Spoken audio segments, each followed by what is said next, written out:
What's good? It's your boy CJ Goodfellow back with the Boxing Clinic. Y'all know what it is. We back. Early morning grind, talking about how Jorge Linares and Mikey Garcia stacks up. Just did how Linares stacks up with Lomachenko. Last video I dropped. And I think this is an interesting fight. I think it's more interesting than Linares versus Mikey Garcia, in my opinion. And I believe because, let's jump right into it. Because Linares' hand speed, his foot speed is better than Mikey Garcia's. Linares is a fast, twitchy boxer. He got elite speed at the lightweight division. I think he have elite speed at 140, which he says he's open to facing Mikey Garcia at 140 after maybe after Linares versus Lomachenko type fight. And it'd be interesting because early on we know that speed kills, especially early in fights before the work rate drops off. One thing I failed to mention in the Lomachenko video is, Linares get hit. I said he get hit a lot, but he don't have great defense or good defense. He got okay defense. And maybe that's because he's offensive and he throws those combinations and you able to punch with those combinations. You're able to hurt him. Like I said, he's been stopped 3 times in his career.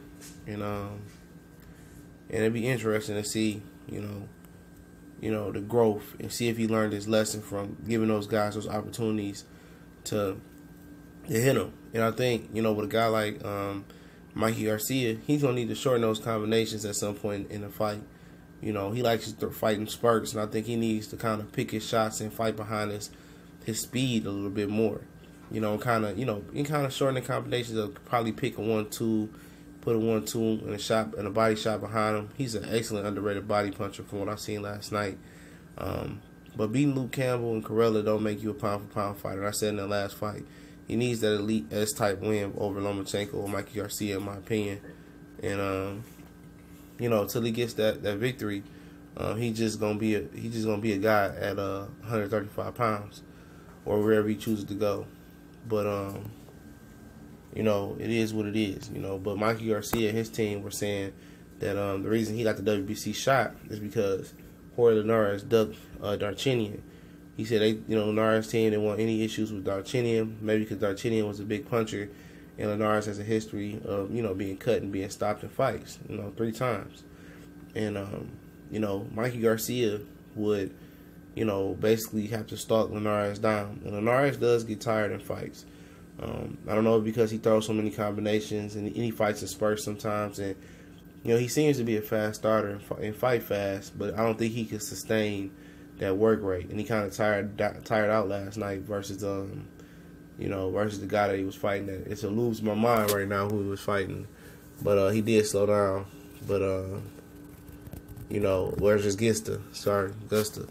And Gusta said that they believe that he could beat Lomachenko, Mikey Garcia, but Mikey Garcia is a big puncher at 35, and it'll be interesting to see how Mikey Garcia checks Linares' chin. I know that he would have put pressure on him, and Mikey Garcia makes you work every waking moment of the round. He's just a pest. He's like Earl Spence. They just in front of you, working, putting pressure, very calm, very composed. And Linares kind of fights tight to me. He kind of fight like hunched over, wound up. He'll let his hands go, but he get back in that tight position. But I think for Linares to defeat Mikey Garcia, he gonna need to work the body and the head, use his combination punches early on in the fight, then shorten the combinations and pick his shots with 1-2s and maybe some shots to the body and some footwork. Well, Mikey Garcia knows how to close distance. Versus Broner, he could have cut the ring off a lot better, and I think that he will do that versus Linares. I just think he's a better pedigree of fighter. A lot of people probably won't agree because Linares is fast, quick, and strong, but that's good. He's been defeated 3 times before in his career. It's not about being the fastest or the strongest or the quickest or punching the hardest at some point, which he's not even a big puncher in my opinion. It's not about that, all the time. When you got a guy that's composed, that's very calculated and can carry out the game plan, his corner is good, and Mikey Garcia. I mean, you're going to see the difference when, Linares steps up from the Corellas and the Luke Campbell and the Gustas, and people trying to call him a pound-for-pound fighter for beating subpar competition.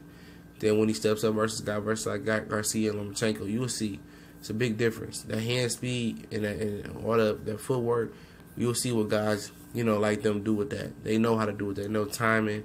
They know the proper distance. They know how to put that pressure on you. They know how to make you work. And I just see Mikey Garcia stopping him down the stretch for sure. I just think he's a better caliber for fighter. I think he's going to check the chin, or he's going to just cut, Linares' face up like a pizza. He going to work that. He going to work the body a little bit. He just going to be there. He going to put mental pressure on him, then physical pressure. Linares might win some early rounds, but I think Mikey Garcia down the stretch is going to put it on him and put him out. And that's my opinion on that. A lot of people might not, feel me on that. But like I said, I just think he's a better pedigree of fighter, and I don't think it's really close.